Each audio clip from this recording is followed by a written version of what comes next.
Hey G Squad, welcome back to an episode of Is It Worth It? So for today's episode, as you can see, we have a really cool product by the brand called Abask. And pretty much what it is a dash camera that you can use when you guys are driving your car to record any kind of accident or anything happening in the front of your car for emergency and whatnot. So first thing first, let's actually unbox it to show you guys what comes out of the package first before we do the test and everything else. So when you open the package, first thing you get inside, if you guys can see, is the actual dash cam itself. And as you can see in the bottom, there's actually a lot of accessories on here. So they provide the cable itself, you guys want to transfer your files onto your computer.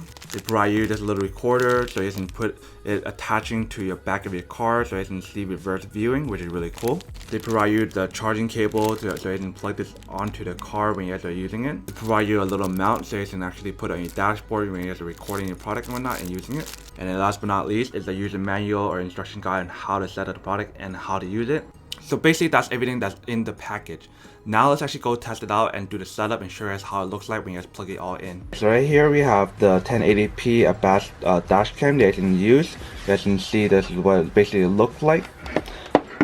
All the different settings is on here, the mode, the arrows to kind of control which direction we want to go.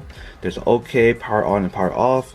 There's the menu option right here, and on here you guys can see there's multiple functionalities on here where there's timer, the quality, the WDR, what setting it's at. So right now it's the recording mode, and all these other options right here. Right here is where it tells you whether or not the mic is on, and it has the date right here.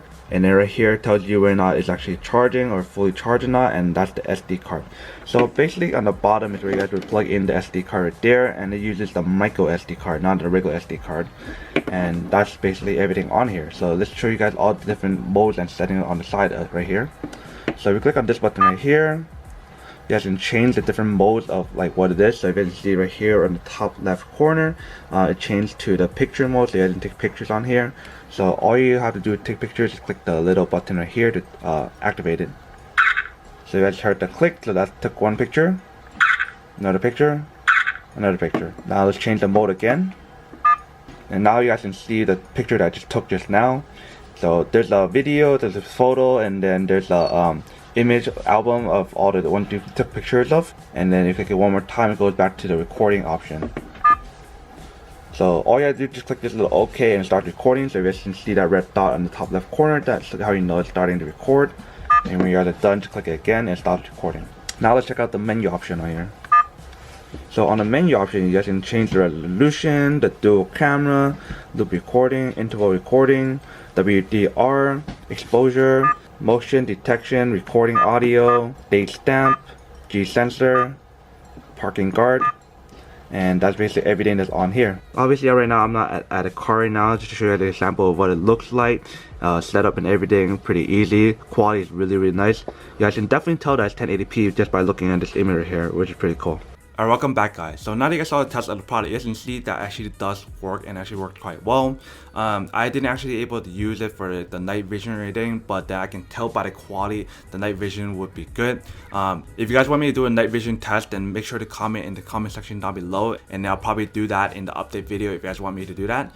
But from first-hand perspective, to answer the question of whether or not it's actually worth it or not for $45. Honestly, for $45, I have to say that it's worth it if you guys actually do need it and you guys want to just use it for some kind of like safety, because you never know what happened on the road, and sometimes you just need that evidence proof to kind of show that that thing actually happened. Especially with so many bad drivers out there today and there's so much accident happening. I feel like nowadays there's actually a lot more accident happening now than back in the days. So having one of these is definitely really useful. And probably one of the coolest thing about these dash cam is the fact that the camera itself is not like it's bad quality or it's like it doesn't cover a lot. It's actually a wide angle lens, so it covers a lot of your surrounding that's in front of you, which is really cool. So pretty much long story short, yes, it is worth it if you guys need it. If you guys don't need it, then obviously don't buy it, but I do highly recommend you guys to get one of these if you guys are driving a car, to have a dash cam just for safety reasons and whatnot, because you never know what happened. But other than that, that's much it for the little unboxing, testing, and feedback about this product.